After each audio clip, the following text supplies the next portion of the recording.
Olá, família! Sejam todos bem-vindos ao estudo diário das Escrituras. Hoje vamos estudar aqui Alma, capítulo 24. Bom, o que estava acontecendo aqui é que o rei dos Lamanitas, o rei de toda a terra, ele fez uma proclamação fazendo a liberdade religiosa. Então, com a permissão de pregar o evangelho a todos, agora 7 cidades lamanitas se converteram ao Senhor. Mas teve cidades que não se converteram. E aí os amalequitas e os amulonitas, eles começaram a incitar esses contra os que haviam sido convertidos ao Senhor. E a incitar eles de tal ponto que eles começaram a preparar-se para guerrear, os que haviam se convertido ao Senhor ali. Então, o rei já era velho, o rei de toda a terra, o rei dos Lamanitas. Então, eles estavam se rebelando contra o rei, queriam matar o rei e colocar outro ali em seu lugar, e também matar o povo que havia se convertido ao Senhor. Esse era o desejo deles aqui. Enquanto eles estavam se preparando para essa guerra, o rei, já em idade, ele coloca o seu filho para reinar, e coloca o nome do seu filho ali de Anti-Nef-Lehi, coloca justamente o nome que agora esse povo era conhecido por esse nome. Então, ele colocou o nome do filho dele de Anti-Nef-Lehi. E ele morreu. E a guerra, estava prestes a estourar, porque os lamanitas estavam se preparando para vir guerrear eles. Quando Amon e os seus irmãos viram que a guerra era inevitável, que eles estavam vindo, eles se reuniram em conselho para saber o que eles deveriam fazer para defender-se. Vamos começar aqui a partir do versículo 5. Ó. Quando Amon e seus irmãos e todos os que haviam vindo com ele viram os preparativos dos lamanitas para destruírem os seus irmãos, dirigiram-se à terra de Midian. E lá Amon encontrou todos os seus irmãos, e de lá dirigiram-se à terra de Ismael, para reunirem-se em conselho com Lamone e também com seu irmão Antineflei. Esse Antineflei, aquele é irmão de Lamone, e ele herdou todos os outros reinos ali no lugar do pai dele. Então, por isso que ele está aqui junto com Lamone, a fim de decidirem o que deveriam fazer para defender-se dos lamanitas. Ora, não havia uma só alma entre todo o povo que desejasse, que havia se converter ao Senhor, que quisera pegar em armas contra seus irmãos. Não queriam nem mesmo fazer qualquer preparativos de guerra, sim. E também o seu rei lhe ordenou que não fizesse. Então, o rei falou para realmente eles não se prepararem para a guerra, porque eles não queriam mais manchar as suas espadas com o sangue de seus irmãos. Essas são as palavras do rei aqui, ó, a partir do versículo 7. Repare quantas vezes a gente vai enxergar um sentimento de gratidão nas palavras desse rei. Ele usa a palavra agradeço. Veja quantas vezes ele fala a palavra agradeço aqui a Deus, né? Ele diz assim, começando no 7. Ora, essas são as palavras que ele disse ao povo sobre esse assunto. Agradeça, meu Deus, meu amado povo, de nosso grande Deus em sua bondade, tenha mandado esses nossos irmãos, os nefitas, a pregarem a nós e convencer-nos a respeito das tradições de nossos iníquos pais. Eis que agradeço, meu grande Deus, por ter nos dado uma porção de seu espírito, a fim de abrandar-nos o coração. Assim estabeleceremos relações com nossos irmãos os nefitas. Eis também que agradeço a meu Deus que, por iniciarmos essas relações e tenhamos convencido de nossos pecados, dos muitos homicídios que havíamos cometido. Agradeço, mais uma vez agradeço, né? Está sempre agradecendo aqui. Agradeço também a meu Deus, sim, ao meu grande Deus, por havermos permitido que nos arrependêssemos dessas coisas e também de havermos perdoado os nossos inúmeros pecados e assassinatos que tínhamos cometido, por termos aliviado o coração da culpa pelo mérito de seu filho. E agora eis que, meus irmãos, visto que isso é tudo o que podemos fazer, pois éramos o mais perdidos de todos os homens, foi arrependermos de todos os nossos pecados e muitos assassinatos que tínhamos cometido. Seguir a Deus se tivesse e os tirasse do nosso coração, porque isso foi tudo o que pudemos fazer para arrepender-nos, suficiente perante Deus, a fim de que Ele tirasse de nossa mancha. Então, eu gosto dessa frase aqui, que eles fizeram tudo que eles puderam fazer. E aqui ele fala com humildade, né? Tudo que eles puderam fazer foi se arrepender. Eles não conseguiam reparar todo o mal que eles já haviam feito, né? Matando outras pessoas, porque como é que você vai devolver a vida para outra pessoa? Não tem como. Então, eles haviam, tudo que eles podiam fazer era se arrepender. E aqui Deus os perdoou. A gente vê que eles foram livres da culpa. Ele continua dizendo aqui, ó, versículo 12 em diante. Ora, meus amados irmãos, já que Deus nos tirou nossa mancha e nossas espadas tornaram-se brilhantes, não as manchemos mais com o sangue de nossos irmãos. Eis que eu vos digo, guardemos as nossas espadas para que não se manchem com o sangue de nossos irmãos, porque se novamente as mancharmos, talvez não possa mais ser lavadas pelo sangue do Filho de nosso grande Deus, que será derramado para a expiação de nossos pecados. Então aqui nada mais, nada menos eles estão dizendo sobre que Deus ele não se deixe escarnecer. Já que Deus havia perdoado o pecado deles, eles não deveriam pecar novamente. Como eles já estavam vendo que seus irmãos estavam vindo contra eles, então eles estavam decidindo a não usar as armas de guerra contra eles aqui. Já que as armas Deus havia perdoado eles, as armas haviam se tornado brilhantes, sem mancha. E aí ele continua aqui, ó. E o grande Deus teve misericórdia de nós, e deu-nos a conhecer essas coisas, a fim de não perecermos, sim, e deu-nos a conhecer de antemão essas coisas, porque ama nossa alma, bem como ama nossos filhos. Portanto, a sua misericórdia, e ele nos visita por meio de anjos, para que o plano de salvação nos seja revelado, assim como em gerações futuras. Então, eu acho interessante aqui ele falar que os anjos, que Deus mandou anjos para pregar a eles o plano de salvação. Eu acredito que ele esteja falando aqui de Amon, Ímene, os missionários que chegaram lá, os filhos de Mosias que chegaram lá com outros, pregando o evangelho. Tá bom? No guia de estudo das escrituras, falando sobre anjos, tem uma parte que fala assim, ó, homens mortais justos que também podem ser chamados de anjos. No Velho Testamento, que foi escrito em aramaico e também em hebraico, a palavra anjo significa mensageiro. Então, esses missionários foram mensageiros da paz, mensageiros da salvação a eles. Então, acredito que ele esteja se referindo a esses aqui. E ele continua, ó, qual misericordioso é nosso Deus, e agora, desde que isso foi tudo o que pudermos fazer, para que nossas manchas nos fossem tiradas e nossas espadas tornassem brilhantes. Eis que vamos escondê-las para conservarem seu brilho, como um testemunho de nosso Deus, no último dia, ou seja, no dia em que formos levados à sua presença, a fim de sermos julgados, de que não manchamos nossas espadas com o sangue de nossos irmãos, desde que ele nos revelou a sua palavra, e por elas purificou-nos. E agora, meus amados irmãos, se nossos irmãos procurarem destruir-nos, eis que esconderemos nossas espadas, sim, e enterrá-lo-emos na profundeza da terra, para que se conservem brilhante, com um testemunho no último dia, de que nunca as usamos, e se nossos irmãos nos destruírem, eis que iremos para nosso Deus e seremos salvos. Olha a confiança deles, né? Que eles estavam fazendo um convênio com Deus e que se eles fossem mortos, eles iriam encontrar o seu Senhor. Aliás, todos nós iremos nos encontrar, mas eles estão preparando um testemunho aqui de que eles não manchariam suas espadas matando os seus irmãos ali. E então aconteceu que quando o rei acabou de dizer essas coisas, e estando todo o povo reunido, tomaram as suas espadas e todas as armas que eram usadas para derramar sangue humano, e enterraram profundamente na terra. E isso fizeram porque o seu ver era um testemunho a Deus e também aos homens, de que nunca mais usariam armas para derramar sangue humano.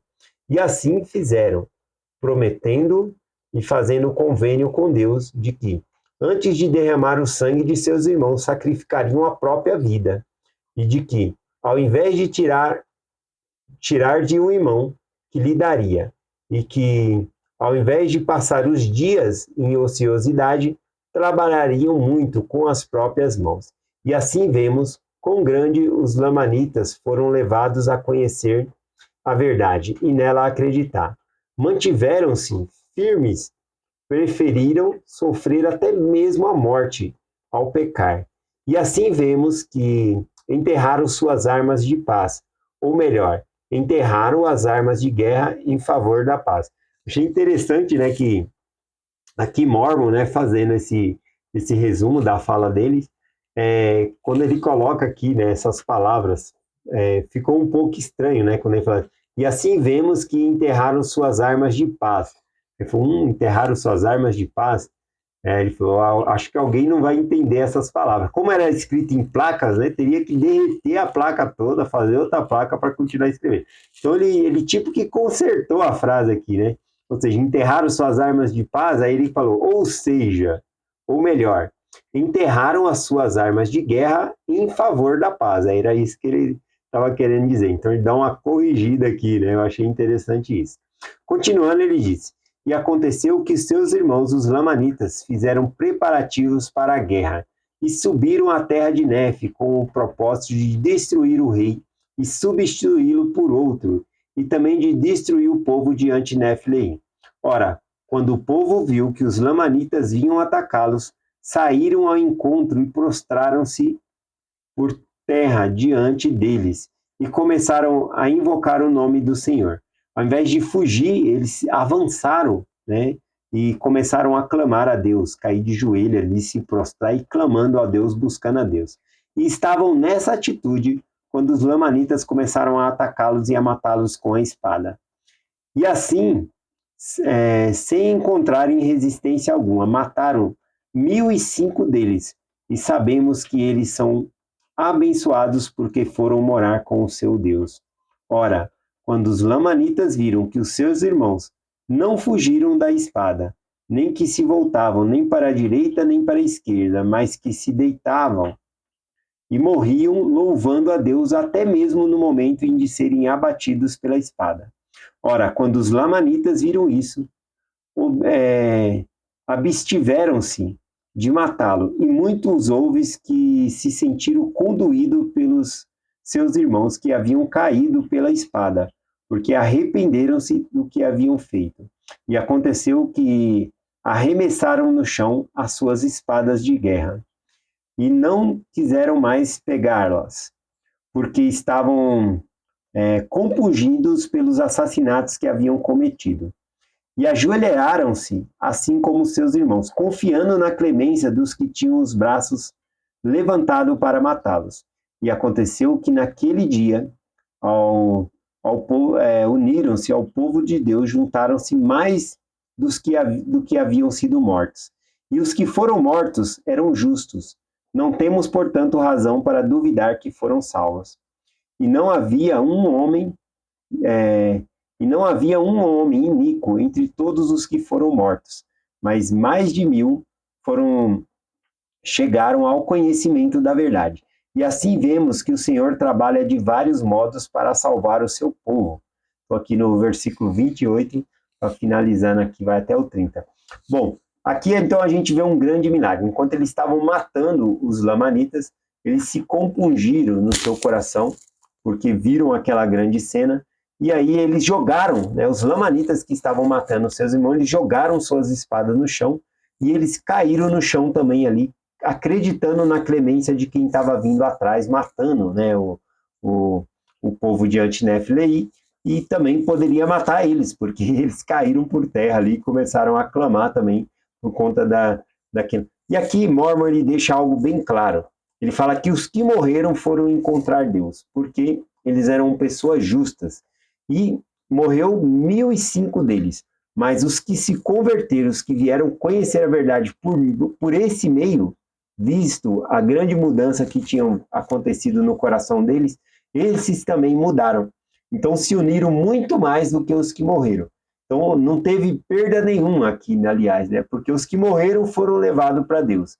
E os que ficaram ali se converteram ao Senhor. Então ganhou dobrado aqui, né?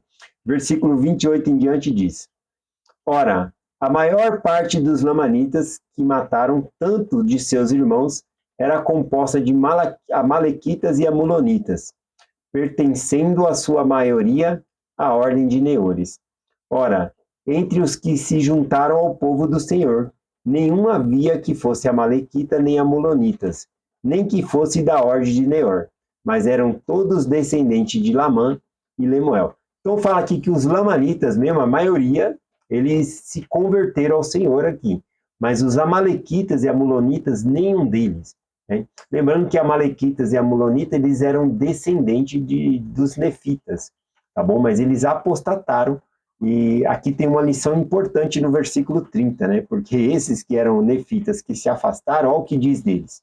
E assim podemos compreender claramente que se depois de haver sido iluminado uma vez pelo Espírito de Deus e ter sido grandemente conhecido das coisas referente à retidão, um povo cair em pecado e transgressão, torna-se ainda mais endurecido, e assim o seu estado se torna pior do que se nunca tivesse conhecido essas coisas. Então, os amalequitas e amulonitas, que eram no passado nefitas, eles se tornaram muito pior ao sair da luz do Evangelho, tá bom? Ao apostatar do Evangelho. Isso aqui lembra para nós Mateus capítulo 12, né, versículo 45 em diante aqui. Eu vou ler, é as palavras de Cristo falando sobre quando a pessoa abandona, né, e volta quando a pessoa conhece a luz e ela sai dessa luz e começa a ir para as trevas aqui. Diz assim, ó, Mateus 12, versículo 43 em diante. E quando o espírito imundo sai do homem, anda por lugares áridos, buscando repouso, e não o encontra. Então diz, voltarei para minha casa, de onde saí. E voltando, acha desocupada, varrida e adornada. Vamos fazer uma pausa aqui, né? Então ele fala que quando o espírito imundo, o espírito maligno, ele sai do homem, ele fica buscando, como Satanás, ele fica como um leão rangindo ali para pegar alguém. Então, quando a pessoa se converte ao Senhor, esse espírito sai, mas ele fica procurando algum lugar para repousar, alguém para atormentar. E aí, não achando, ele volta no mesmo lugar de onde ele saiu. E aí ele acha a casa varrida e adornada. Significa vazia. Já tem a frase que diz, né? Cabeça vazia é a oficina do inimigo, né? Oficina de Satanás. Então ele acha lugar vazio ali. Quando nós se convertemos ao Evangelho, nós temos que se encher da luz do Evangelho, se encher de Escritura, encher. Nós não podemos ficar vazio, tá bom? Esse é o ponto aqui. E aqui ele está comparando que os nefitas, ou seja, amalequitas e amulonitas, que eram nefitas antes, eles haviam recebido grande luz e conhecimento do Senhor, tinham as Escrituras e eles apostataram. O estado deles era pior do que se nunca tivesse conhecido, como os lamanitas. Eles que incitavam os lamanitas para guerrear, tá bom? E a gente vai ver mais sobre isso aqui para frente. O versículo continua, né? Quando o espírito volta para aquela casa e acha varrida, né? E adornada, ou seja, vazia. E então vai e leva consigo outros 7 espíritos, piores do que ele, e entrando habitam ali. E são últimos atos desses homens piores do que os primeiros. E assim acontecerá também aos dessa geração má. Né? Ou seja, os que abandonam ao Senhor tornam-se piores ainda. Tá bom? Então nós não podemos abandonar ao Senhor. Temos sempre que estar firme com Deus. Então é essa a mensagem que eu compartilho, né? Vendo o grande testemunho desse povo que se converteu, que preferiam perder a vida do que pegar em armas de guerra para matar seus irmãos. E aqui eles fazem um propósito firme, eles enterram bem firme suas armas, né? Porque eles realmente não têm intenção de voltar e pegá-las. Eu gostei do canal do Marta e Maria, né? O podcast, elas comentando lá, uma das irmãs comentou que ela fez uma atividade com a família, né? Cada um falou na hora da raiva, palavras que eles usam falar para insultar uns aos outros, e eles escreveram num papel e foram lá no terreno da casa e enterraram bem fundo com o compromisso de não mais usar essas palavras. É isso que nós devemos fazer, enterrar nossas armas de guerra, as armas que ofendem as pessoas, não usar palavras de baixos calões, não fazer palavrão, não fazer coisas que ofendem a Deus. pegar essas coisas e enterrar para não mais usarmos, tá bom? E é essa mensagem que eu compartilho com vocês, em nome de Jesus Cristo. Amém. Até amanhã.